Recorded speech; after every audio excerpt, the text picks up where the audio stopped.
Hello friends, welcome to SS exam. दोस्तों, जैसे कि आपको पता ही है कि हमने OM1 जो है पूरी बुक कंप्लीट कर ली है, ऑफिस मैनुअल जो इसका पार्ट 1 है। और दोस्तों, आज अपने जो है अकाउंट कोड की बुक स्टार्ट कर रहे हैं। और अकाउंट कोड का जो चैप्टर नंबर 1 है वो हमने ऑलरेडी डिस्कस कर लिया है, तो आप चैनल के प्लेलिस्ट पे जाके वो देख सकते हो। और आज अपने फ्रेंड्स डिफेंस अकाउंट कोड का चैप्टर नंबर 2 जो है general outlines of the system of account को डिस्कस करेंगे और इसके बारे में जानकारी लेंगे, क्या क्या बातें इसके अंदर लिखी गई है। और दोस्तों, काफ़ी ईजी चैप्टर है ये, आपको ज़्यादा कोई प्रॉब्लम नहीं आएगी इसको समझने में। थ्योरेटिकल बातें हैं और बस थोड़ा सा इंग्लिश जो है वो आगे पीछे लिखी गई है इसके अंदर, और थोड़े से टफ वर्ड यूज़ किए गए हैं, वो सारे मैं आपको बता दूंगा। और जो कॉन्सेप्चुअल बातें हैं वो मैं आपको बता दूंगा। तो आपका इस चैप्टर में से कोई भी क्वेश्चन आएगा तो वो आप अटैम्प्ट कर पाओगे और सही अटैम्प्ट कर पाओगे। और इसके अंदर मैंने जो प्रीवियस ईयर के एग्जामिनेशन में जो पैराज आए हैं वो भी मैंने टिक करे हैं, और जो आगे पूछे जा सकते हैं वो भी मैं आपको साथ साथ इसके बताता चला जाऊँगा। ठीक है दोस्तों, तो देखिए इसके अंदर क्या है, general outlines of the system of account. जो अकाउंट दोस्तों अपने बनाते हैं उसके रिगार्डिंग क्या क्या आउटलाइंस हैं, मतलब होल जो अकाउंट बनता है उसके बारे में क्या क्या जनरल टर्म्स इसके बारे में दी गई है, कितने प्रकार के अकाउंट्स होते हैं, गवर्नमेंट के अकाउंट्स कितने टाइप के होते हैं, तो वो सारी बातें अपने देखते हैं। तो चलिए शुरू करते हैं। सबसे पहले है कंसोलिडेटेड फंड, कंटिजेंसी फंड और पब्लिक अकाउंट ऑफ इंडिया। इस चैप्टर में सबसे पहले ये टॉपिक दिया हुआ है, कंसोलिडेटेड फंड, कंटिजेंसी फंड और पब्लिक अकाउंट ऑफ इंडिया। तो सबसे पहले अपने देखते हैं कंसोलिडेटेड फंड क्या होता है। इसको दोस्तों हिंदी में संचित निधि बोलते हैं, भारत की संचित निधि। संचित निधि मतलब संचय कर लिया, एक जगह सारा पैसा इकट्ठा कर लिया, राइट। तो इसका कॉन्स्टिट्यूशनल प्रोविज़न क्या है, कॉन्स्टिट्यूशन में कितने नंबर आर्टिकल में ये बात लिखी गई है, तो ये 266 के 1 नंबर में ये बात लिखी गई है। एक तो ये चीज़ आपको याद रखनी है, राइट। 266 के 1 नंबर में कॉन्स्टिट्यूशन के कंसोलिडेटेड फंड से रिलेटेड बात बोली गई है। दूसरा है revenue received by the central government including UT. जो सेंट्रल गवर्नमेंट रेवेन्यू रिसीव करती है सभी ऑल ऑफ द इंडिया, और इसमें आप केंद्र शासित प्रदेशों को भी मिला लीजिए, तो वो सारा पैसा जो है, वो सारा रेवेन्यू जो है वो हमारे देश की संचित निधि या जिसको कंसोलिडेटेड फंड ऑफ इंडिया बोलते हैं उसके अंदर जाता है। अब आप में से कुछ लोगों को डाउट होगा कि सर रेवेन्यू क्या होता है। तो दोस्तों, रेवेन्यू जो है इसको हिंदी में बोलते हैं राजस्व। आप इसको ऐसे समझिए, रेवेन्यू जो है फ्रेंड्स, जब राजा को अपनी प्रजा को चलाना है, जब राजा कोई अपनी प्रजा को चलाता है, मान लो आप 100, 200, 300 साल पहले जाओगे, तो राजा को जब अपनी प्रजा को चलाना होता था तो वो उस पर कुछ टैक्स लेवी करता था उनसे, विभिन्न विभिन्न प्रकार के टैक्स। और जो संपन्न लोग थे वो उन पे वो टैक्स लगाए जाते थे, और उस टैक्स का जो यूज़ है वो प्रजा को सुख सुविधाएं देने के लिए, विभिन्न प्रकार के डेवलपमेंट करने के लिए उस टैक्स का यूज़ किया जाता था। ठीक है दोस्तों, किसी भी आपको ऑर्गेनाइजेशन को चलाना है, मान लो आप कोई संस्था चला रहे हो, कोई भी आप किसी भी प्रकार का कोई बिजनेस है आपका, तो सबसे पहले दोस्तों आपको उसके अंदर पैसे की ज़रूरत पड़ेगी। इसीलिए सेंट्रल गवर्नमेंट जो है उसको देश चलाना है, हमारे प्राइम मिनिस्टर को, राष्ट्रपति को, जो गवर्नमेंट है हमारी सेंट्रल गवर्नमेंट है, उनको अपना देश चलाना है, तो देश चलाने के लिए दोस्तों पैसा चाहिए उन्हें। और पैसा चाहिए, उस पैसे से वो डेवलपमेंट करेंगे, विभिन्न प्रकार के सड़कें बनानी है, नालियाँ बनानी है, हॉस्पिटल खोलने हैं, एम्स खोलने हैं, इंजीनियरिंग कॉलेज खोलने हैं, बहुत सारे इंस्टीट्यूशंस खोलने हैं, और सब्सिडी देनी है चीज़ों पे। तो ये विभिन्न प्रकार के जब गवर्नमेंट काम कराती है तो वो सारे पैसे से होंगे, ओके। फॉरेन एक्सचेंज करना है, तो इस प्रकार से दोस्तों वो टैक्स वसूल करती है हमसे।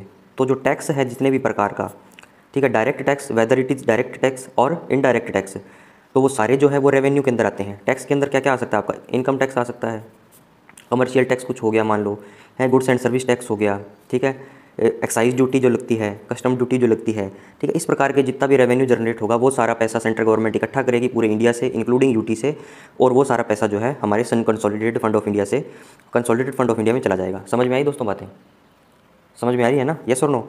ठीक है, तो आगे चलिए, loans is raised by the government of issue treasury bills. दोस्तों, जो ट्रेजरी बिल जो है, गवर्नमेंट के पास एक इंस्ट्रूमेंट होता है, मनी मार्केटिंग इंस्ट्रूमेंट्स होते हैं, जिसमें वो मार्केट के अंदर उनके ट्रेजरी बिल्स जो हैं, मेनली जो है दोस्तों ये गवर्नमेंट का एक बॉन्ड्स होते हैं कि भाई आपको दे दिया गवर्नमेंट ने, मतलब किसी बड़ी फर्म को, और उससे वो लोन्स रेज कर लेती है। ठीक है, वो एज ए सिक्योरिटी जो है गवर्नमेंट की वो फर्म रखती है, वो इंस्टीट्यूट रखता है जिसने लोन जिसने दिया है, और जब लोन वो चुका देगी गवर्नमेंट तो वो ट्रेजरी बिल उनसे कैंसिल कर दिया जाता है।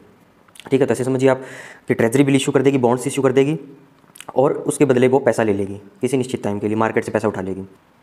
दोस्तों, वेज एंड मीन एडवांसेस जो है एक प्रकार का प्रोसेस है जिसके अंदर जो कैश का फ्लो जब ऊपर नीचे हो रहा है तो आरबीआई जो है वो लोन इशू करती है।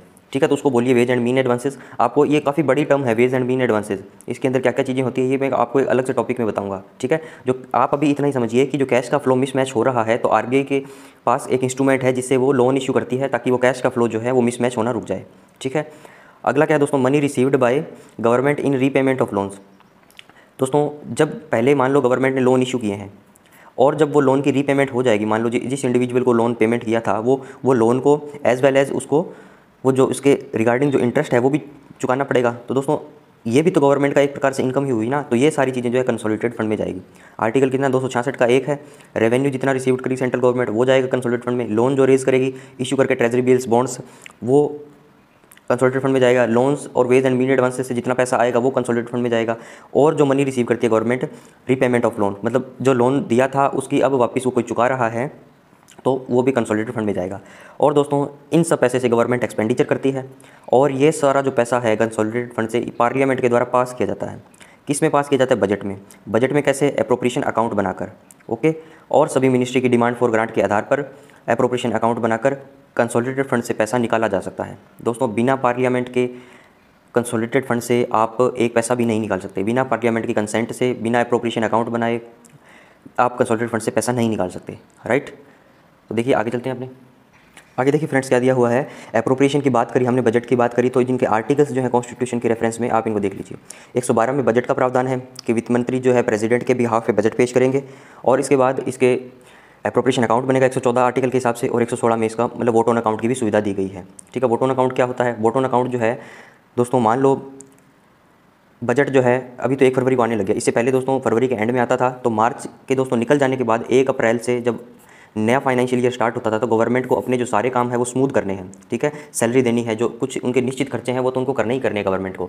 तो इसलिए एप्रोप्रिएशन अकाउंट का वेट ना करते हुए बजट का 1/6 हिस्सा जो है वो वोट ऑन अकाउंट के लिए रखा जाता था, उन नेसेसरी खर्चों के लिए, ताकि गवर्नमेंट का जो कार्य है, गवर्नमेंट जो है स्मूथ वर्किंग करती है। इसको वोट ऑन अकाउंट बोलते हैं, राइट। तो देखिए बजट जो है इसको याद कैसे रखोगे आप? 112 में बजट, 114 में एप्रोप्रिएशन अकाउंट और 116 में वोट ऑन अकाउंट। समझ में आ रही है दोस्तों बातें? अब आगे देखिए 2 नंबर पे चलते हैं, पब्लिक अकाउंट ऑफ इंडिया की बात करते हैं अपने। तो पब्लिक अकाउंट ऑफ इंडिया के अंदर क्या है? 266 का 2 जो आर्टिकल है वो संविधान का इससे रिलेटेड है, कॉन्स्टिट्यूशनल प्रोविज़न ये है इसका। और पब्लिक का अकाउंट जो है गवर्नमेंट के पास है। पब्लिक अकाउंट ऑफ इंडिया का मतलब है पब्लिक का जो अकाउंट है वो गवर्नमेंट के पास है, ठीक है। ये गवर्नमेंट की असेट ना होकर ये लाइबिलिटी है गवर्नमेंट की, ये गवर्नमेंट की एसेट ना होकर लाइबिलिटी है। दोस्तों एसेट क्या होता है और लाइबिलिटी क्या होती है? एसेट दोस्तों होती है संपत्ति ऐसे समझिए, और लाइबिलिटी होती है जिम्मेदारी, ठीक है। कोई भी चीज़ आपकी जो पर्सनल है, खुद की है, वो आपकी एसेट है, ठीक है। और आपने किसी से उधार ले रखी है, किसी और की चीज़ है, तो वो आपके लिए जिम्मेदारी है। ऐसे समझिए दोस्तों, आपके पास मान लो कार है, आपकी खुद की कार है, तो वो आपकी एक एसेट है। आप उसको मान लो सेल करके उससे पैसा भी कमा सकते हो, ये वो आपकी एक संपत्ति है। और मान लो आपने कार किसी की और ले रखी है, किसी से उधार ले रखी है यूज़ करने के लिए, तो वो कार जो है आपकी लाइबिलिटी बन जाती है। आपको उसको ध्यान रखना है, आपको उसको मेंटेनेंस रखनी है उसकी पूरी प्रॉपर, तो वो आपकी लाइबिलिटी है, मतलब जिम्मेदारी है। इसी प्रकार से जो गवर्नमेंट के पास जो पब्लिक का पैसा है वो उनका गवर्नमेंट का एसेट नहीं है, वो एक प्रकार से लाइबिलिटी है। वो हमने गवर्नमेंट को एज ए कस्टोडियन के रूप में उसको दे रखा है कि उसकी वो सार संभाल रखे और अपने उस कुछ खर्चों के लिए वो यूज़ कर सकती है, और उसको हमें एक निश्चित समय के बाद एक इंटरेस्ट के साथ वो हमें चुकता कर दे, ठीक है। ये प्रोसेस है पब्लिक अकाउंट ऑफ इंडिया का। फिर देखिए दोस्तों इसके अंदर क्या है? All other public money other than those covered in consolidated fund of India. इसके अंदर पब्लिक अकाउंट ऑफ इंडिया के अंदर कौन सा पैसा जाएगा?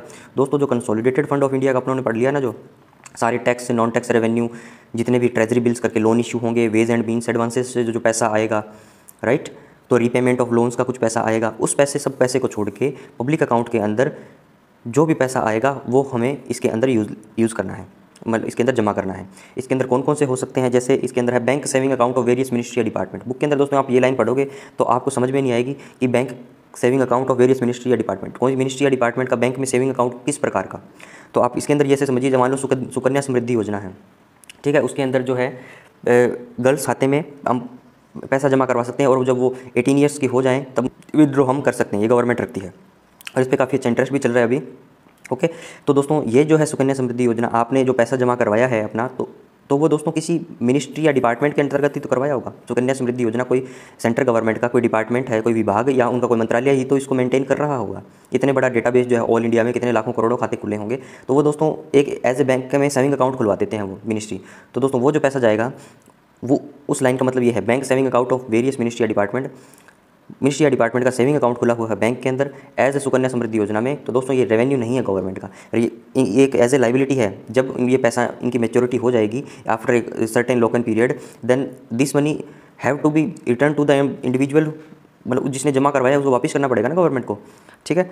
अब आगे चलिए दोस्तों, नेशनल स्मॉल सेविंग फंड। दोस्तों बहुत सारे प्रकार के सेविंग फंड होते हैं, ठीक है। तो उसको भी आप इसके अंदर पब्लिक अकाउंट ऑफ इंडिया में डालोगे, क्योंकि ये भी आपकी एक प्रकार की सेविंग का फंड है ना, ठीक है। गवर्नमेंट एज ए कस्टोडियन है इसके अंदर, मतलब वो इस पैसे का ध्यान रखेगी, आपके पैसे का ध्यान रखेगी और इसके ऊपर आपको एक निश्चित टाइम के बाद एक इंटरेस्ट देगी विद द जो आपका मूलधन है उसके साथ। आगे चलिए दोस्तों, अगला देखिए फ्रेंड्स, प्रोविडेंट फंड के बारे में बात की गई है। प्रोविडेंट फंड जो है, मान लो पीएफ जो है आपका होता है तो गवर्नमेंट के पास वो भी एक पब्लिक अकाउंट के अंदर आता है। मान लो इंश्योरेंस फंड है दोस्तों, आपने कोई पीएलआई ले रखी है, पोस्टल लाइफ इंश्योरेंस ले रखी है, वो भी एक पब्लिक अकाउंट ऑफ इंडिया में जाएगा, क्योंकि वो भी गवर्नमेंट की लाइबिलिटी है, आपको इंश्योरेंस दे और आपके पैसे को सुरक्षित रख के आपको कुछ निश्चित टाइम के बाद वापस कर दे।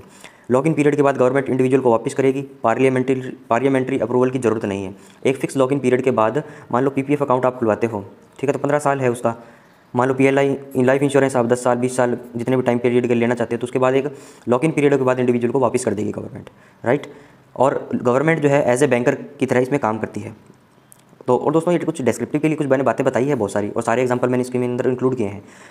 एमसीक्यू तो आप कर ही लोगे, ठीक है। तो पार्लियामेंट्री अप्रूवल की भी इसमें ज़रूरत नहीं होती हमें, जैसे कि कंसोलिडेटेड फंड में ऑफ इंडिया में थी, जिसका अप्रोप्रिएशन अकाउंट बना के हम पैसा निकालते हैं, इसके अंदर उस अप्रूवल की भी ज़रूरत नहीं है हमें।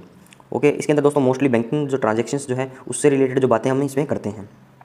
Government work as a bank to the individual, government एक प्रकार से बैंक का काम करती है, हमने गवर्नमेंट को पैसा दिया और जो गवर्नमेंट है उसकी लाइबिलिटी है कि उसको संभाल के रखे, उसका एक निश्चित टाइम पीरियड के बाद, एक निश्चित लॉक इन पीरियड के बाद हमें सूद समेत वापस करते हैं। अगला देखिए दोस्तों, कंटीजेंसी फंड की बात करते हैं। सबसे पहले तो आर्टिकल नंबर 267 के अंदर इसकी बात करी हुई है कंटीजेंसी फंड की। और कंटीजेंसी फंड होता क्या है दोस्तों, अनफोर्सिन एक्सपेंडिचर के लिए यूज़। अनफोर्सिन एक्सपेंडिचर मतलब जो एक्सपेंडिचर, ऐसा एक्सपेंडिचर आने वाला है जो हमें नहीं पता है, जिसका हमें पूर्वानुमान नहीं है, राइट, जिसका हम सोच नहीं सकते। किस प्रकार के, मान लो कोई डिजास्टर आ गया, कोई नेचुरल कैलेमिटी आ गई, कोई बाढ़ आ गई, ठीक है, कोई चक्रवात आ गया, साइक्लोन आ गया, किसी भी प्रकार का दोस्तों अनफोर्सिन एक्सपेंडिचर हो सकता है। मान लो कोविड आ गया, लेटेस्ट एग्जांपल, तो सेंट्रल गवर्नमेंट जो है एक आर्टिकल 267 के अंदर इसका एक प्रावधान है, जिसके अंदर आपको कुछ पैसे ऐसे रखने हैं जिसको आप बिना एक बार के लिए पार्लियामेंट्री अप्रूवल से आप निकाल सको with the consent of the राष्ट्रपति एक बार उसको साइन कर दे और आप इतनी अमाउंट का, एक सर्टेन अमाउंट का पैसा एकदम से निकाल सको, ठीक है। तो कंटीजेंसी फंड उसको बोलते हैं। एज इंप्रेस्ड अकाउंट है। इंप्रेस्ड अकाउंट दोस्तों क्या होता है, अब दोस्तों ये सारी टर्मिनोलॉजी है, यही अकाउंट कोड है। अगर आप 50-60 ये टर्मिनोलॉजी है ये आप समझ जाओगे तो अकाउंट बुक आपके लिए कुछ भी नहीं है। आपको थोड़ी सी इंग्लिश की हिंदी बनानी आनी चाहिए और थोड़े से टर्मिनोलॉजी आनी चाहिए। इंग्लिश पढ़ते कैसे हैं, बुक कैसे पढ़ते हैं, वो भी आपको आज बताऊंगा मैं, ठीक है। बुक पढ़ना भी दोस्तों अपने आप में एक कला है, एक आर्ट है। हम बुक को एज ए इसमें नॉवल की तरह नहीं पढ़ सकते इसको, ठीक है। इसको पढ़ना भी एक प्रकार से आर्ट है, इसको लिखना, इसके नोट्स मेंटेन करना, वो सारी चीज़ें मैं आपको बताऊंगा आज, ठीक है। तो वीडियो को एंड तक बना रहिए दोस्तों, वीडियो थोड़ा सा लंबा हो सकता है लेकिन धैर्य बनाए रखिए। एज ए इंप्रेस्ड अकाउंट दोस्तों क्या होता है, इंप्रेस्ड अकाउंट आपने सुना होगा, मान लो आपके ऑफिस के अंदर कुछ इंप्रेस्ड का पैसा आता है, ठीक है। और इंप्रेस्ड का पैसा है वो ऐसा फंड जो होता है, मान लो किसी प्रकार का कोई खर्चा आ गया, ठीक है। आपको मैं लेटेस्ट एग्जांपल देता हूँ, अभी बहुत सारे प्रकार के ट्रांसफ़र हो रहे हैं हमारे डिपार्टमेंट के अंदर, सीजी के द्वारा डेली लिस्ट आ रही है, ओके। तो वो दोस्तों मान लो कोई ट्रांसफ़र जा रहा है तो आपको ऑफिस को कुछ मोमेंटो देना है उसको, ठीक है। कुछ आपको रिफ्रेशमेंट करना है, छोटी मोटा रिफ्रेशमेंट करना है, मोमेंटो देना है, ठीक है। किसी भी प्रकार की आप छोटी मोटी पार्टी ऑर्गेनाइज करना चाहते हो, ठीक है। एक तो एग्जांपल ये हो गया। दूसरा आपको स्टेशनरी के लिए यूज़ करना है, ठीक है। ऑफिस के अंदर पेपर्स जो हैं आपके, ठीक है, विभिन्न प्रकार का और स्टेशनरी का सामान है वो आप इंप्रेस्ड फंड से खरीदते हो, ठीक है। तो एक प्रकार का अलग फंड रहता है जो जिसमें से अपने झट से पैसे निकाल सकते हैं, ठीक है। पैसे सारे खत्म हो जाएंगे तो उसको वापस भर दो, ठीक है। कंट्रीब्यूशन से भरो या आपका डिपार्टमेंट आपको स्टेशनरी के लिए कंटीजेंसी जो इंप्रेस्ड फंड है प्रोवाइड करता है उससे भरो, ठीक है। तो एक एज ए ये मान सकते हो कि किसी भी अनफोर्सिन एक्सपेंडिचर के लिए मतलब एक अच्छा फंड है कि मतलब आपको उस इमरजेंसी के अंदर आप इसको यूज़ करो, राइट। तो यही कंटीजेंसी फंड हो गया। तो इंप्रेस्ड अकाउंट, इसको इंप्रेस्ड अकाउंट भी बोल सकते हैं। और दोस्तों इस फंड को लागू करने के लिए पार्लियामेंट ने contingency fund of India act 1950 भी लागू किया हुआ है, ओके। और दोस्तों कंटीजेंसी फंड जो है held on behalf of the president by the secretary to the government of India, ministry of finance, department of economic affair. ये जो फंड है दोस्तों, कंटीजेंसी फंड जो है हेल्ड किया जाता है प्रेसिडेंट के बिहाफ पे, किसके द्वारा, सेक्रेटरीज के द्वारा, सचिव के द्वारा, किसके, मिनिस्ट्री ऑफ फाइनेंस के, डिपार्टमेंट ऑफ इकोनॉमिक अफेयर्स। दोस्तों ध्यान रखिए डिपार्टमेंट ऑफ एक्सपेंडिचर नहीं है, डिपार्टमेंट ऑफ इकोनॉमिक अफेयर्स है। डिपार्टमेंट ऑफ एक्सपेंडिचर की बात आती तो मैं CGA की बात करता, कंट्रोलर जनरल ऑफ अकाउंट्स की। यहाँ पे है बात department of economic affairs. Paper में आप ये चीज़ गलत करके आ सकते हो, ठीक है। तो इसको याद रखिए, इकोनॉमिक अफेयर कौन, मिनिस्ट्री ऑफ फाइनेंस का, मिनिस्ट्री ऑफ फाइनेंस का, उसके पास रहेगा कंटीजेंसी फंड, राइट। आगे चलिए दोस्तों, आगे देखिए दोस्तों, पहले जो इसकी लिमिट थी, एक लिमिट रहती है कंटीजेंसी फंड की, तो वो पहले 50 करोड़ थी, राइट। उसके बाद इसको 2005 में बढ़ा के दोस्तों 500 करोड़ कर दिया गया। और दोस्तों 2022 का जो बजट था तो उसके अंदर इसका प्रावधान 30,000 करोड़ करना था, ठीक है। अब इसका एप्रोप्रिएशन बिल बना होगा, जो चीज़ें रही हुई थी, इसका लेटेस्ट जो वेरिफिकेशन है वो भी पेंडिंग है, ठीक है। ये मैं वेरिफिकेशन हो जाएगा तो आपको इंटीमेट कर दिया जाएगा। ओके, ग्रुप में बता दूंगा टेलीग्राम में, या एक अपने इसके अंदर ही छोटा शॉर्ट वीडियो बना के मैं अपलोड कर दूंगा, राइट। तो अभी बजट के बारे में चर्चा करेंगे, आगे चैप्टर्स आएंगे तो उसमें अपने इनको देखेंगे। और देखिए दोस्तों, बिना पार्लियामेंट की वोटिंग के अप्रोप्रिएशन अकाउंट बनाए इसको फंड को अपने निकाल सकते हैं, ठीक है, जितनी भी इसकी लिमिट होगी। और विड्रॉ करने के बाद इसको रिकूप कर दिया जाता है कंसोलिडेटेड फंड ऑफ इंडिया से। रिकूप मतलब वापस भर दिया जाएगा, ठीक। कंसोलिडेटेड फंड जो इंडिया जो है दोस्तों, ये एक प्रकार से बहुत बड़ी फंड है, ठीक है। कंटीजेंसी फंड जो है इसका एक छोटा सा फंड है। यहाँ से पैसा निकाला, इसको अनफोर्सिन एक्सपेंडिचर के लिए यूज़ किया, ठीक है, ये खाली हो गया, फिर यहाँ से वापस भर देंगे इसको, और बाद में इसका हिसाब किताब देना होगा, पार्लियामेंट्री अप्रूवल होगा, वो सारी चीज़ें इसकी होगी। और 6 मंथ के भीतर इसको रिकूप करना पड़ता है। मान लो कोई अनफोर्सिन एक्सपेंडिचर आ गया तो 6 मंथ के बाद इसको भैया वापस से मेंटेन करो, राइट। इसके बाद देखिए दोस्तों, थोड़ा सा मैं आपको रिवाइजन करवा देता हूँ। 266 का 1, 266 का 2 और 267 आपने पढ़ा। ये था कंसोलिडेटेड फंड ऑफ इंडिया, ये था पब्लिक अकाउंट ऑफ इंडिया, और ये था contingency fund of India. Consolidated fund of India सारे tax revenue, non tax revenue, सभी प्रकार का संचित निधि के अंदर पैसा आता है। पार्लियामेंट्री अप्रूवल के बाद इसके पास पैसा निकाला जाता है बजट के अंदर। बजट 112 में, अप्रोप्रिएशन अकाउंट 114 में, वोट ऑन अकाउंट 116 में। ये 3 आर्टिकल आपको याद रखने हैं। इसके बाद दोस्तों हमने पढ़ा पब्लिक अकाउंट, पब्लिक का पैसा जो गवर्नमेंट के पास है, और गवर्नमेंट एज ए कस्टोडियन इसका क्या रखती है, गवर्नमेंट की एसेट ना होकर गवर्नमेंट की लाइबिलिटी है। 3 नंबर पर हमने पढ़ा आर्टिकल 267 के अंतर्गत कंटीजेंसी फंड। कंटीजेंसी फंड दोस्तों एक अनफोर्सिन एक्सपेंडिचर के लिए बनाया गया एक गवर्नमेंट के द्वारा फंड है, जो बिना पार्लियामेंट के अप्रूवल के आप इसको निकाल सकते हो। और जब किसी प्रकार का अनफोर्सिन एक्सपेंडिचर होगा तब इस फंड से अपने पैसा बिना पार्लियामेंट की वोटिंग के निकाल सकते हैं, और एज ए ये इंटरेस्ट फंड के रूप में काम करता है, राइट। इसके बाद देखिए दोस्तों, अपेंडिक्स ए जो है हमारी बुक के अंदर 233 नंबर पेज के अंदर दिया गया है, तो उसके अंदर एक टेबल दी गई है। तो उस टेबल को भी आपको इसमें रेफरेंस के लिए तौर पे मैंने आपको बताया है। जो कंसोलिडेटेड फंड ऑफ इंडिया है उसके अंदर दोस्तों सेक्टर ए, सेक्टर बी जो है मेनली उसके अंदर टैक्स रेवेन्यू और नॉन टैक्स रेवेन्यू आता है, और ये गवर्नमेंट की रिसिप्ट है, और ये कंसोलिडेटेड फंड ऑफ इंडिया में जाएगा। अब सेक्टर्स क्या होते हैं ये अभी नेक्स्ट चैप्टर में आपको मैं बताऊंगा। सेक्टर्स क्या होते हैं, माइनर हेड, मेजर हेड, बहुत अच्छे से दोस्तों डिस्कस करेंगे, बहुत मजा आने वाला है आपको, ठीक है। ये अपनी गारंटी है, और आप क्वेश्चन 100% एग्जाम में अटैम्प्ट करके आओगे। तो देखिए दोस्तों, कंसोलिडेटेड फंड ऑफ इंडिया के अंदर सेक्टर ए से और सेक्टर बी के अंदर टैक्स रेवेन्यू और नॉन टैक्स रेवेन्यू का पैसा आता है। और पब्लिक अकाउंट ऑफ इंडिया के अंदर दोस्तों सेक्टर आई जो है, इसके अंदर स्मॉल सेविंग्स, छोटे प्रकार की सेविंग, और जो प्रोविडेंट फंड जो है वो सेक्टर आई के अंदर कंसीडर किया जाता है, राइट। आगे चलिए। और दोस्तों पब्लिक अकाउंट के अंदर क्या कंसीडर किया जाता है, सेक्टर नंबर जे जो रिजर्व फंड्स हैं, सेक्टर नंबर के जो है डिपॉजिट और एडवांसेस हैं, सेक्टर नंबर एल जो सस्पेंस और मिसलेनियस है, और सेक्टर नंबर एम जो रेमिटेंसेस है, ठीक है। और ये सस्पेंस क्या होता है, रेमिटेंस होता है, ये अपने नेक्स्ट चैप्टर में पढ़ेंगे, ओके। और दोस्तों सितंबर 2014 के अंदर एक क्वेश्चन पूछा गया था, व्हाट इज कंसोलिडेटेड फंड, ठीक है। तो para number 15 of account code जब आपने पढ़ा है तो उसके जरिए इस क्वेश्चन का आंसर देना था, ठीक है। तो ये प्रीवियस ईयर का क्वेश्चन पूछा गया कंसोलिडेटेड फंड से। अगला चलिए दोस्तों क्या है, accounts of the central and state government with the bank. इसके अंदर दोस्तों जैसे कि हेडिंग में लिखा हुआ है accounts of the central and state government with the bank, मतलब सेंट्रल गवर्नमेंट का और स्टेट गवर्नमेंट का जो अकाउंट जो है वो बैंक के अंदर है। हेडिंग से पता चल रहा है, तो यही से बातें इसके अंदर लिखी होंगी, accounts of the central and state governments with the bank. देखिए क्या लिखा 18 नंबर पैरा में, the central government and each of the state government have made separate arrangement with RBI. Central government ने और स्टेट गवर्नमेंट ने एक separate arrangement कर रही है आरबीआई के लिए, आरबीआई के साथ। और वो क्या है separate arrangement, general banking business जो है, receipt, collection payment, remittance of money. Receipt मतलब पैसे को प्राप्त करना, पैसे को प्राप्त करना कौन करेगी, सेंट्रल और स्टेट गवर्नमेंट। कलेक्ट पेमेंट को कलेक्ट करना मतलब इसका सिनोनिम मान लो इसको। और रेमिटेंस ऑफ मनी, रेमिटेंस मतलब रेमिट मतलब दोस्तों भेजना, पैसे को भेजना, मतलब तीनों का मतलब यही है। मान लो रिसिप्ट करनी है इनको, ठीक है। तो रेमिटेंस ऑफ मनी सेंट्रल और स्टेट गवर्नमेंट में, सेंट्रल और स्टेट गवर्नमेंट की, ठीक है, ऑन बिहाफ ऑफ गवर्नमेंट, ठीक है। तो ये सारा काम जो है दोस्तों आरबीआई करता है। समझ में आई दोस्तों बातें। तो दोबारा देखिए दोस्तों 18 नंबर में क्या दिया है कि सेंट्रल और स्टेट गवर्नमेंट ने आरबीआई के साथ एक सेपरेट अरेंजमेंट कर रखी है, ठीक है। और आरबीआई जो है गवर्नमेंट के बिहाफ पे जनरल बैंकिंग बिजनेस जो है receipt, collection of payment, remittance of money करता है। मान लो दोस्तों अभी मैंने एग्जांपल लिया था सुकन्या समृद्धि योजना। तो दोस्तों जो सुकन्या समृद्धि योजना का पैसा जो है जा तो गवर्नमेंट के पास रहा है, गवर्नमेंट के कोई मिनिस्ट्री, गवर्नमेंट के कोई विभाग के पास जा रहा है, लेकिन क्या गवर्नमेंट का एमपी, एमएलए या उस मिनिस्ट्री का हेड, सचिव जो भी है, क्या आपके घर पे आएगा आपसे सुकन्या समृद्धि योजना के पैसे लेने? तो दोस्तों वो नहीं आते हैं। आप इसको जाके बैंक में जमा करवाते हो, ठीक है, उस गवर्नमेंट की मिनिस्ट्री के खाते में, ठीक है, उसके सेविंग अकाउंट में। तो आप बैंक में जाओगे, बैंक दोस्तों आरबीआई तो है, वही तो ये बात कर रहा है कि आरबीआई जो है बैंक जो है गवर्नमेंट मिनिस्ट्री के बिहाफ पे काम करता है, पैसा इन्हीं को जा रहा है, लेकिन जा इनके थ्रू रहा है। इसी को बोलते हैं किसी के बिहाफ पे काम करना, ठीक है।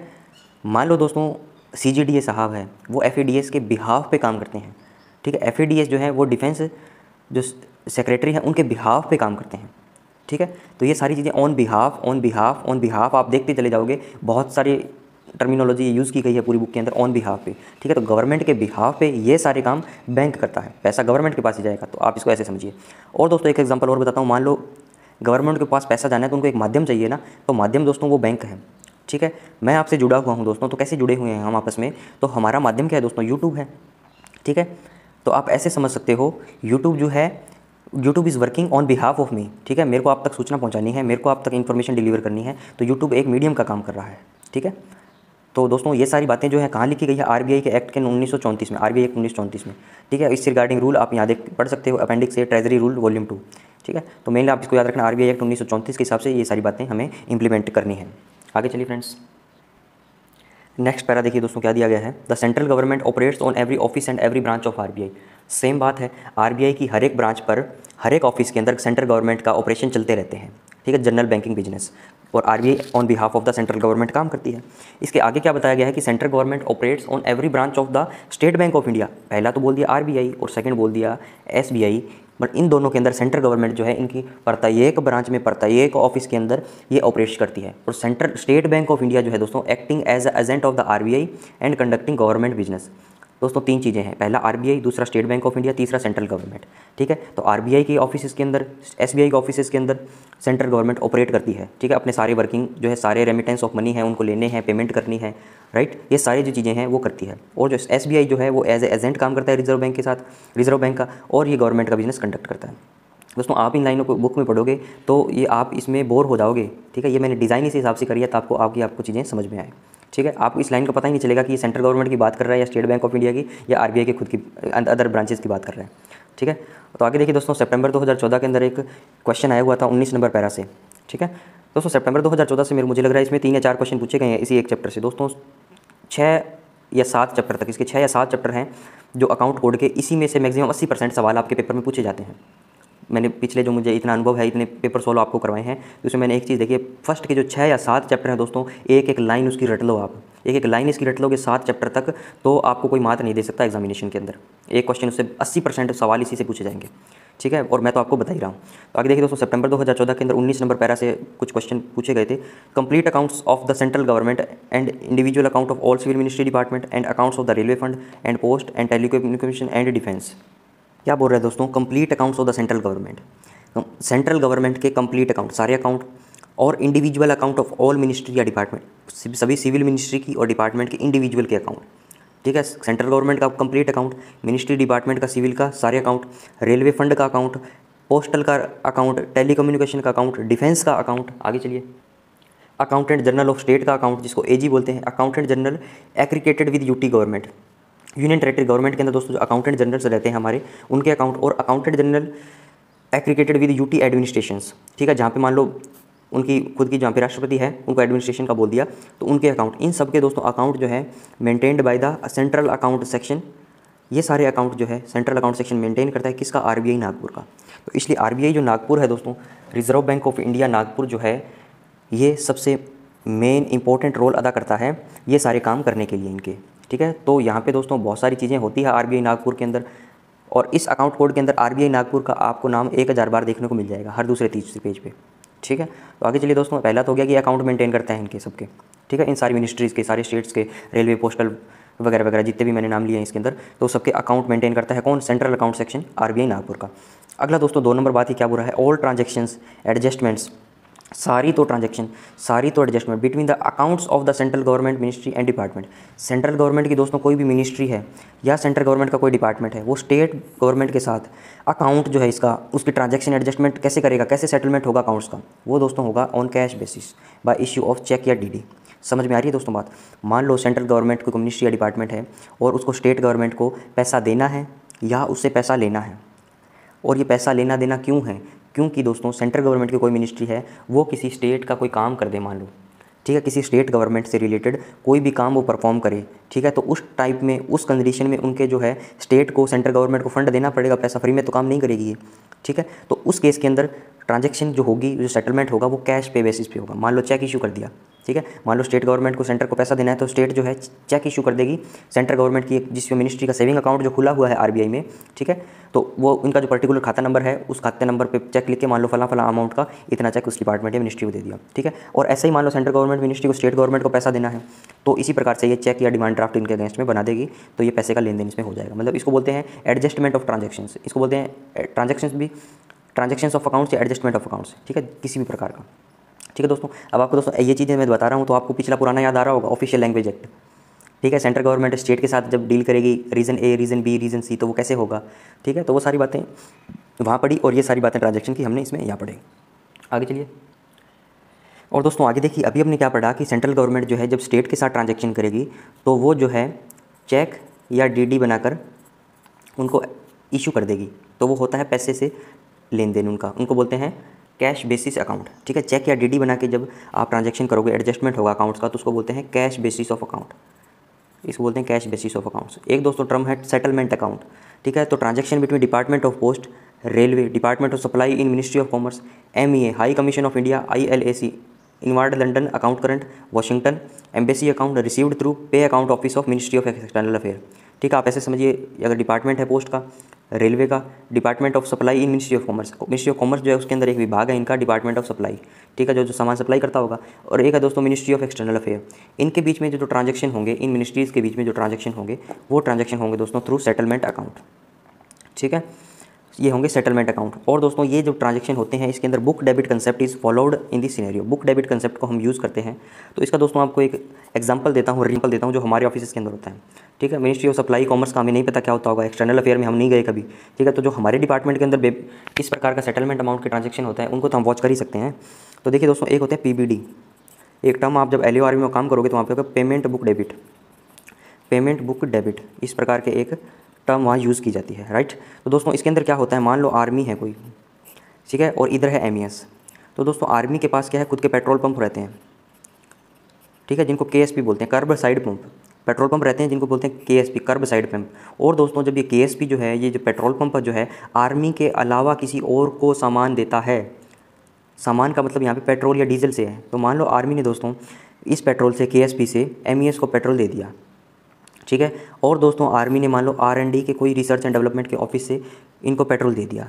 तो दोस्तों इसके अंदर क्या होता है, जो कंसर्न्ड RO जो LO जो हैं उनके पास ये कंसर्न्ड यूनिट जो है वो बुक डेबिट करने के लिए, उनकी बुक्स में से पैसा डेबिट करने के लिए हमें PBD वाउचर्स भेजते हैं। तो हम इन वाउचर्स का दोस्तों क्या कर सकते हैं, इनकी प्राइसिंग करते हैं हम। मान लो 500 लीटर पेट्रोल और 500 लीटर ही डीजल जो है MES और R&D को इशू कर दिया। ठीक है, पेट्रोल को उसमें क्या बोलते हैं, इसको डीजल को तो DHPP बोलते हैं, DHPP।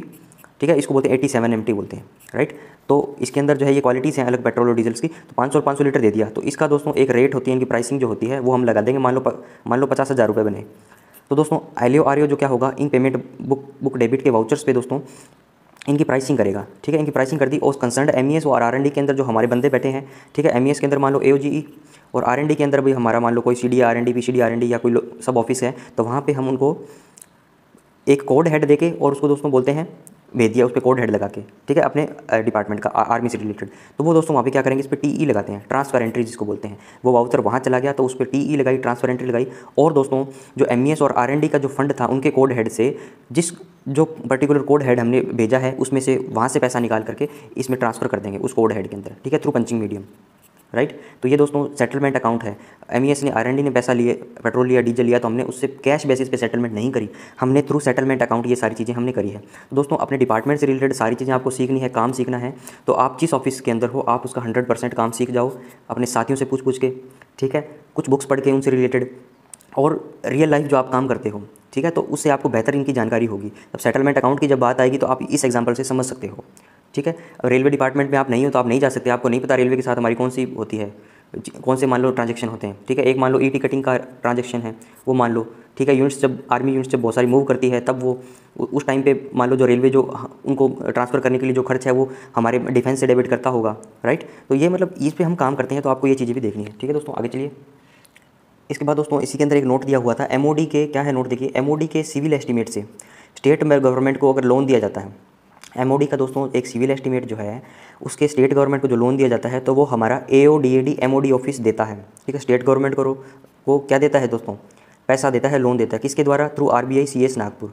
ठीक है, तो दोस्तों ऐसा समझिए, इसके अंदर मान लो अकाउंट्स खुले हुए हैं ना, जो अभी जस्ट पिछले पैरा में बताया, स्टेट गवर्नमेंट का भी अकाउंट है, सेंट्रल गवर्नमेंट का भी अकाउंट है, तो इनके जो अकाउंट खुले हुए हैं तो इनका सेटलमेंट ऐसा ही होता है RBI CS के अंदर। ठीक है, मान लो लोन देना है तो हमारा जो सेंट्रल गवर्नमेंट का डिपार्टमेंट है, ये स्टेट गवर्नमेंट का डिपार्टमेंट है, तो हमारी बुक्स के अंदर पैसा जो है ये डेबिट कर देगा और इनकी बुक्स के अंदर दोस्तों पैसा क्रेडिट कर देगा। ठीक है, मान लो आप दोस्तों ऐसे समझिए, आप है और आपके फादर हैं, ये आपके फादर हैं और ये आप हो, ठीक है। आप मान लो पहले कभी एसएससी की कोचिंग करते थे, बैंक की कोचिंग करी है या फर्दर आपने कहीं और पढ़ाई करी है, तो दोस्तों आपके जो बैंक के अकाउंट जो थे एसबीआई में खुले हुए थे, ठीक है। तो आपको मंथली खर्चा भेजना था, ठीक है, आपको मतलब एज ए लोन मान लो उसको खर्चा देना था, तो आपके फादर क्या करते थे, बैंक के पास जाते और इसको बोल देते कि भी मेरे अकाउंट से 5,000 रुपये निकाल के आपके अकाउंट में डाल दे। तो ये सारी चीज़ें मतलब सेम है, ठीक है। सेंट्रल गवर्नमेंट की मिनिस्ट्री है, स्टेट गवर्नमेंट की मिनिस्ट्री है, ठीक है। Central government, state government, transaction किसके थ्रू होगा, ये दोस्तों on behalf of the central government काम कर रहा है। अभी वो चीज़ भी मैंने आपसे पढ़ी, आपको बताई, ठीक है। ये on behalf of central government के काम कर रहा है आरबीआई सीएस नागपुर। तो ये जो है इसकी बुक डेबिट कर देगा, इसकी बुक क्रेडिट कर देगा, ठीक है, on behalf of the governments, ठीक है। और ये एक माध्यम है पैसे को लेन देन करने का, बैंकिंग जो है माध्यम ही तो है दोस्तों, ठीक है। तो आप फादर से पैसा जब लेते तो एसबीआई के थ्रू लेते थे, तो ये सारा काम करता है। और दोस्तों इसके अंदर मेजर हेड जो है यूज़ किया हुआ है वो 7610 किया गया है, ठीक है। और इसके अंदर बताया गया है नोट के अंदर, loan and advances to state government, ठीक है। तब दोस्तों मैंने ये पैरा पढ़ा तो मुझे वेरिफिकेशन करना था, क्योंकि मैं बुक्स में लिखी हुई बात हर बात को नहीं मानता हूँ, क्योंकि बुक्स अपडेटेड नहीं है बहुत ज़्यादा। तो इसलिए अंदर जो 7610 जो मेजर हेड यूज़ किया हुआ था, तो मुझे लगा कि मुझे इसको चेक करना चाहिए। तो दोस्तों हमारी जो बुक है, एक हमारे टॉपिक जो एसएस एग्जामिनेशन के अंदर, list of major and minor head of account, list of major and minor head of account, उसके अंदर दोस्तों जो एक्सपेंडिचर का हेड है कैपिटल अकाउंट के अंदर, मतलब कैपिटल अकाउंट है और उसका एक्सपेंडिचर हेड है। कैपिटल अकाउंट क्या होता है ये भी आपको बताऊंगा मैं। एक्सपेंडिचर हेड मतलब जिससे खर्चा कर रहे हो, ये तो आपको पता लग गया होगा एक्सपेंडिचर हेड क्या होता है। तो उसके अंदर दोस्तों जो एफ नंबर था पॉइंट, लोन्स एंड एडवांसेस, उसके अंदर दोस्तों 7610 पे लोन टू गवर्नमेंट सर्वेंट लिखा हुआ है, ठीक है। और इस पैरा के अंदर दोस्तों loan and advances to state government लिखा गया है, ठीक है। तो ये बातें आपको ध्यान रखनी है कि मतलब एओडीडी एमओडी ऑफिस से स्टेट गवर्नमेंट को लोन दिया जाता है। तो लोन जो है दोस्तों किसी पर्टिकुलर सर्वेंट को दिया जा रहा है गवर्नमेंट को, as per page number 83 principal and rules of defence accounts and audit जो बुक है हमारी, उसके पेज नंबर 83 में जाओगे तो ये आपको बात लिखी हुई मिल जाएगी, लोन टू गवर्नमेंट सर्वेंट, ठीक है। और यहाँ पे लिखा हुआ है स्टेट गवर्नमेंट को, तो इसको हम ऐसे समझ सकते हैं स्टेट गवर्नमेंट में किसी गवर्नमेंट सर्वेंट को दिया होगा, ठीक है। तो थोड़ी सी कंट्रोवर्शियल बात है, लेकिन आप इन दोनों चीज़ों को ध्यान रखो, क्योंकि क्वेश्चन ऐसे पूछे तो आपको 7610 लगाना ही पड़ेगा, इसका कोई इलाज नहीं है आपके पास, ठीक है। आगे चलिए दोस्तों, आगे देखिए फ्रेंड्स क्या दिया गया है, transactions of other governments in state treasury, मतलब थोड़ी सी ट्रेजरी की बात आई, ठीक है। ट्रेजरी क्या होती है दोस्तों, एज ए बैंक की मान लो इसको, मतलब जहाँ पे पैसा हम जमा करवाते हैं, बट बैंक का एक छोटा रूप, ठीक है, जहाँ पे बैंकिंग ब्रांचेज नहीं है, जिन जिलों में, जिन कस्बों में, ठीक है, तो वहाँ पे जो स्टेट गवर्नमेंट और सेंट्रल गवर्नमेंट ने कुछ ट्रेजरीज खोल रखी हैं, ठीक है। तो वहाँ पे जाके आपको लेन देन कर सकते हो, ठीक है। तो वो भी ऑथोराइज्ड जो है एज ए, जैसे बैंक में आरबीआई एक्ट 1934 है, इसके अंदर भी ट्रेजरी रूल्स कुछ दिए गए हैं, राइट। तो आप उसमें लेन देन कर सकते हो। देखिए दोस्तों 20 नंबर पैरा में क्या दिया हुआ है, cash balance held in state treasury from part of the, दोस्तों जो भी स्टेट की ट्रेजरी है, जो भी स्टेट की ट्रेजरी है, इसके अंदर जो कैश बैलेंस पड़ा है, जो पैसा पड़ा है, वो किसका पार्ट बनेगा, कंसोलिडेटेड फंड का, कंटीजेंसी फंड का और पब्लिक अकाउंट का, किसके, स्टेट के। इसका मतलब ये हुआ दोस्तों सेंटर के पास भी 3 फंड हैं, कंसोलिडेटेड फंड, कंटीजेंसी फंड और पब्लिक अकाउंट, और स्टेट के पास भी 3 ही फंड हैं। सेंटर के पास तो 3 फंड थे ही, स्टेट के पास भी 3 ही फंड है, ठीक है। कंटीजेंसी फंड है या नहीं है वो स्टेट पे डिपेंड करता है, पर्टिकुलर कंसोलिडेटेड फंड और पब्लिक अकाउंट तो है ही, ठीक है। आप ऐसे मान सकते हो तीनों ही हैं, right, to which the treasury belongs. तो ईजी सी बात थी, ठीक है। पर बुक के अंदर इसको बॉट ऑफ तरीके से लिख देगा तो हमें लगेगा पता नहीं क्या लिख दिया, ट्रेजरी क्या होती है, ओहो कंसोलिडेटेड फंड क्या है, कंटीजेंसी फंड क्या है, पब्लिक अकाउंट क्या है, ठीक है, और स्टेट के भी होते हैं। तो हम दोस्तों हैरान नहीं होना इन चीज़ों से, बहुत ईजी लैंग्वेज है, बहुत ईजी बातें हैं, बस ये लिखा इनको इस तरीके से हुआ है कि हम समझ नहीं पाते। तो दोस्तों आर्टिकल 283 के बाद अंदर आप जाओगे तो इसके अंदर क्या दिया गया है, ये सेम बातें लिखी गई है। ये इसके अंदर दो पैरा दिए गए हैं 283 के अंदर। पहला तो है दोस्तों जो सेंटर है उसके कंसोलिडेटेड फंड, कंटीजेंसी फंड और पब्लिक अकाउंट की बात की गई है। उसका नंबर जो बी नंबर जो पैरा है उसके अंदर ट्रेजरी की बात की गई है, ठीक है। तो ट्रेजरी है जो उसका जो पैसा है वो स्टेट के, ऐसे समझिए कि मतलब पहले तो सेंटर के कंसोलिडेटेड फंड, कंटीजेंसी फंड और पब्लिक अकाउंट की बात की गई है, और इसके अंदर सेकंड के अंदर स्टेट के कंसोलिडेटेड फंड, कंटीजेंसी फंड और पब्लिक अकाउंट की बात की गई 283 के अंदर, राइट। आगे दोस्तों, मनी में बी रिसीव्ड एंड पेमेंट्स में be made on behalf of the central government and other state government by the state treasury, जहाँ ट्रेजरी बिजनेस बैंक नहीं कर रहा है। समझ में आई दोस्तों बात, बहुत ईजी है। मनी में बी रिसीव्ड, पैसा आ सकता है, क्रेडिट हो सकता है, एंड पेमेंट्स मतलब डेबिट हो सकता है, या तो पैसा लोगे या पैसे दोगे। May be made on behalf of central government, on behalf of बहुत आएगा शब्द दोस्तों, याद कर लीजिए, किसी के बिहाफ पे काम करना, ठीक है। मनी में बी रिसीव्ड एंड पेमेंट में be made on behalf of the central government. पहले कौन कर रहा था, आरबीआई। यहाँ देखिए क्या है, मनी में बी रिसीव्ड एंड पेमेंट में be made on behalf of the central government and other state government. कौन करता है ये काम, स्टेट की ट्रेजरी करती है। सेंट्रल गवर्नमेंट और अदर स्टेट की गवर्नमेंट के बिहाफ पे पैसे का काम, पैसे का लेन देन, पैसा रिसीव करना और पेमेंट करना करता है स्टेट की ट्रेजरी। स्टेट की ट्रेजरी कहाँ करती है, जहाँ पे दोस्तों अगर नॉर्मल बात करता तो आरबीआई या एसबीआई की ब्रांचेज आती, वो नहीं है यहाँ पे, इसलिए तो ये बोल रहा है कि स्टेट की ट्रेजरी करेगी, और स्टेट की ट्रेजरी जहाँ बैंक नहीं कर रहा, ठीक है। As simple as that. जहाँ पे बैंक आरबीआई एसबीआई की ब्रांचेज नहीं है वहाँ पे उसी स्टेट की ट्रेजरी जो है पेमेंट को रिसीव करेगी और एक्सपेंडिचर करेगी। ठीक है, आगे चलिए दोस्तों। आगे क्या बोल रहे हैं फ्रेंड्स, देखिए ये सारे रिसिप्ट तथा पेमेंट स्टेट के कैश बैलेंस में लिए जाते हैं, मतलब स्टेट का जो कैश बैलेंस होगा फंड जो है उसमें सारे रिसिप्ट और पेमेंट लिए जाते हैं। ठीक है, इसके बाद दोस्तों इसके दो केस हैं, ए नंबर और बी नंबर, दोनों पढ़िए क्या है। If transactions pertain to other state governments the accountant general made adjustment through RBI CS Nagpur against the balances of other state government concern. ठीक है, अगला है if the transaction pertain to central government cash settlement is made by the state AG with PAO through suspense by exchange of cheque और DD. देखिए दोस्तों क्या दिया गया इसमें, तो इसके अंदर क्या बोल रहा है, देखिए दोस्तों ये देखिए स्टेट गवर्नमेंट की हम बात कर रहे हैं, तो दोस्तों दो स्टेट गवर्नमेंट के बीच में जो सेटलमेंट जो होगा वो दोस्तों सेटलमेंट अकाउंट के जरिए होगा। ठीक है, तो यहाँ पे दोस्तों किसी भी प्रकार के चेक और डीडी के इशू करने की बात नहीं की गई है। ठीक है, अगर transaction pertain to state government दूसरी स्टेट गवर्नमेंट, मान लो एक स्टेट ये है और दूसरा स्टेट ये है, इनके बीच की जो ट्रांजैक्शन है, जो एडजस्टमेंट है, वो दोस्तों आरबीआई सीएस के थ्रू, मान लो दोनों के जो है अकाउंट है आरबीआई सीएस के अंदर है, तो इनका दोस्तों वो सेटलमेंट कर देगा। ठीक है, मतलब इसके खाते से पैसे निकाल के इसमें कर देगा। ठीक है, और दोस्तों इसके अंदर क्या है, मान लो ट्रांजैक्शन किसी स्टेट की ट्रेजरी से सेंट्रल गवर्नमेंट के साथ हो रहा है, तो ये दोस्तों कैश सेटलमेंट पे होगा। इसके अंदर क्या करेगा, स्टेट का जो अकाउंटेंट जनरल है वो पे अकाउंट ऑफिस जो है उस मिनिस्ट्री का through suspense by exchange of cheque और डीडी। ठीक है, तो उसके अंदर वो चेक या डीडी इसको इशू कर देगा। ठीक है, सस्पेंस क्या होता है दोस्तों, सस्पेंस का मतलब होता है कि आपको ट्रांजैक्शन करनी है, ठीक है, तो आपको फाइनल कोड किसका नहीं पता, मतलब आपको कहाँ पे उसको करना है, तो आप उसको एक बार में सस्पेंस में डाल देते हो। ठीक है, कि जब आपको उसकी पूरी इन्फॉर्मेशन मिल जाएगी तब आप उस सस्पेंस को क्लियर करके उस पर्टिकुलर जो परमानेंट उसका हेड है उसके अंदर पैसे को ट्रांसफ़र कर देगा। ठीक है दोस्तों, समझ में आया दोस्तों कुछ बातें। ठीक है, तो एक बार और देखिएगा वीडियो को। ठीक है, और कुछ पूछ नहीं आए तो कमेंट सेक्शन में आप पूछ सकते हो। ठीक है दोस्तों, आज इस वीडियो को यहीं रैप अप करते हैं। वीडियो को लाइक करें, शेयर करें और चैनल को सब्सक्राइब जरूर करें। Thanks for watching, have a nice day.